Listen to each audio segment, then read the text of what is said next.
Pros and cons of doing a cash out refinance in 2022.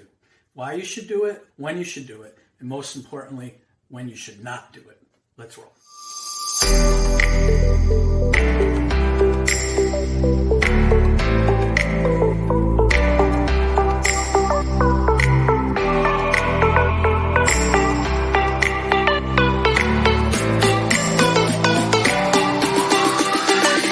Hey guys, Mike at New Fed Mortgage. Thanks for tuning in.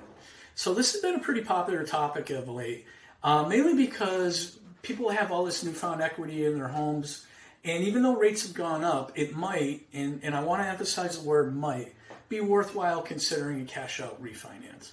But before I get into that, if you're picking up what I'm laying down, you like hearing honest, no BS, straightforward advice about mortgage and real estate, consider subscribing to my channel, smash on that like button, share this stuff with your friends, family, anybody who you think might find this information useful. So I know what you're saying. Mike, it's 2022.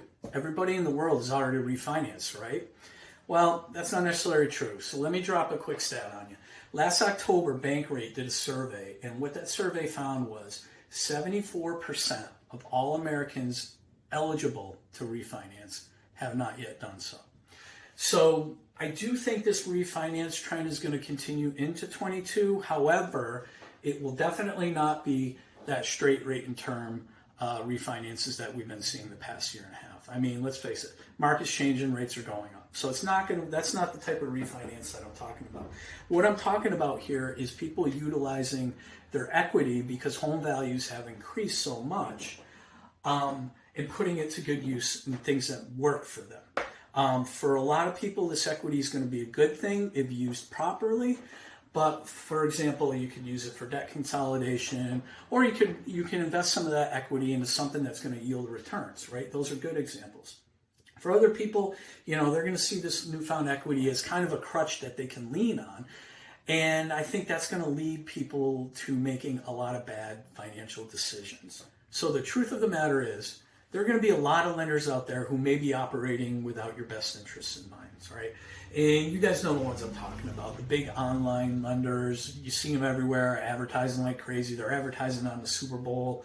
Lenders with big call centers, trying to get as many people on the phone as possible, trying to close as many deals as possible.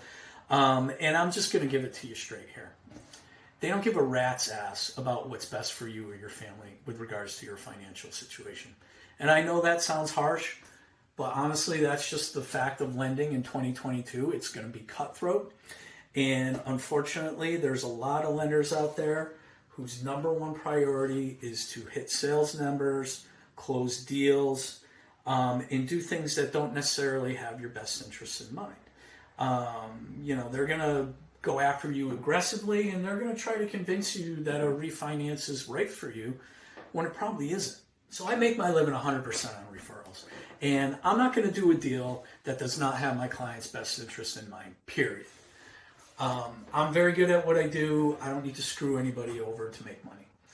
But what is important to me is that people are educated and informed about what a good mortgage advisor does, and more importantly, what one does not do. Okay, so let me give you an example of where a refi for debt consolidation would be good. Okay, so let's say you own a home and it's worth $600,000, and you only have, $250,000 left to pay on it, right? So for whatever reason, you racked up a bunch of credit card debt, maybe your kids are in college, or, maybe you did a home run, whatever, it doesn't matter. So you're thinking about doing a debt consolidation refinance. You qualify it. Obviously, you've got plenty of equity if you only owe $250,000 on a $600,000 house. So let's take a look at why this might be a good situation for you in this scenario. So let's say you've got $40,000 worth of credit card debt, right? And you're paying 18% interest on that credit card. You pay $700-800 a month every month on the credit card, and you just can't get that balance down, right? So you do a cash out refi, you pay that 40 grand off. Now, keep in mind, rates have changed. That is just a fact. So your rate is going to go up. Okay. But here's where a good mortgage advisor takes a look at everything and puts it together in a way that makes sense. Okay, so we run the numbers. Obviously, you pay off that 40 grand on your credit card. Okay, so even though your rate has gone up, and let's say your mortgage payment is now $150 more a month than it was before, you still got to remember you were paying $700-800 on a credit card that you are no longer paying. Okay, so that debt is gone. Let's say you take what you were paying on that credit card and take $500 of that and apply that in addition to your regular monthly payment. You put $500 on top of that towards your mortgage, right? So now you've not only erased $40,000 worth of credit card debt, you've also improved your credit rating. And now, because you're applying that extra money to your payments, you may pay your loan off in 19, 20 years instead of 30, right? That's an example of a good reason to refi, do a cash out refi. And that's a really smart financial decision. I've done these before. I've seen it work wonderfully for people and really help people out of some tight spots. Here's an example of that exact same situation that is no bueno. Okay, so you take the $40,000 and you pay off the credit card. And you either A, don't have the discipline to contribute $500 back towards your mortgage, or B, you repeat the cycle. You load it back up again, and let's be honest, we're Americans, we're consumers, we like to spend. We like to spend recklessly on things we really don't need. So just because you paid off $40,000 in credit card debt doesn't give you carte blanche to go ham and go out and do it all over again, right? Here's another no bueno. So let's say you take $20,000 out and you pay $10,000 to pay off a credit card. And then you go ahead and take that other 10 grand and you go on a trip to Mardi Gras, Vegas, I don't know, you buy a boat, a motorcycle, whatever. I mean, it's your money, you can do whatever you want with it, but you know, if I'm advising you, I'm going to strongly suggest that you don't do that, right? I also don't recommend taking out a small amount of money to pay off a credit card bill. So let's say you have a credit bill and it's only $8,000. I would definitely not recommend refinancing to pay off $8,000 because your rate's going to change, it's going to go up, and you're going to pay more in interest over the life of the loan than you would if you just tightened up your financial budget and paid it off the old-fashioned way, right? Suck it up, buttercup, do a little budgeting, pay that shit off. Okay, so I'll give you one last example where a cash-out refi may be a good thing, and that's to use your equity for investment. All right, so let's say you have a house that's worth $800,000. You only owe $300,000 on it, and you've got $500K in equity just sitting there. Some people would call this debt equity, and they're just happy to let it sit there, do its thing, no problem, right? Others who may be more risk adverse may want to take some of that money out and invest it in something that's going to yield returns. So for example, let's say you take $150,000 out, you invest it in maybe you got a partner and you're going to do a real estate investment, but it's going to yield you 15% returns annually. That's a good decision. That's smart, right?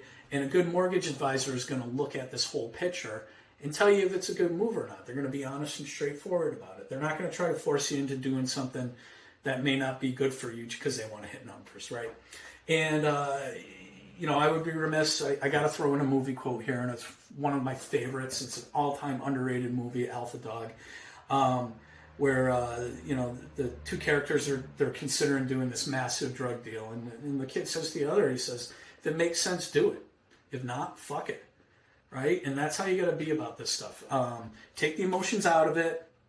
It would be nice to have a pool. It would be nice to have a jacuzzi, a new motorcycle. Vegas is awesome this time of year. But please don't do that. Please don't do that. Talk to a trusted mortgage advisor that knows you, that you trust, and someone that cares about you, right? Talk through your different scenarios. Look at all your options. Figure out what the best financial game plan is for you and your family, okay? So, hey, you guys got any questions? Feel free to call me. Share this information with friends, family, anybody who might benefit for it. Even if you're working with somebody else, I'd be happy to take a look at your scenario and talk you through it. Advice is always free, and I'd be more than happy to do that. I don't care whether you're working with me or not. If I can help someone out, I will. Okay? So as always, take care of each other, love each other, and make the most of every single day, right?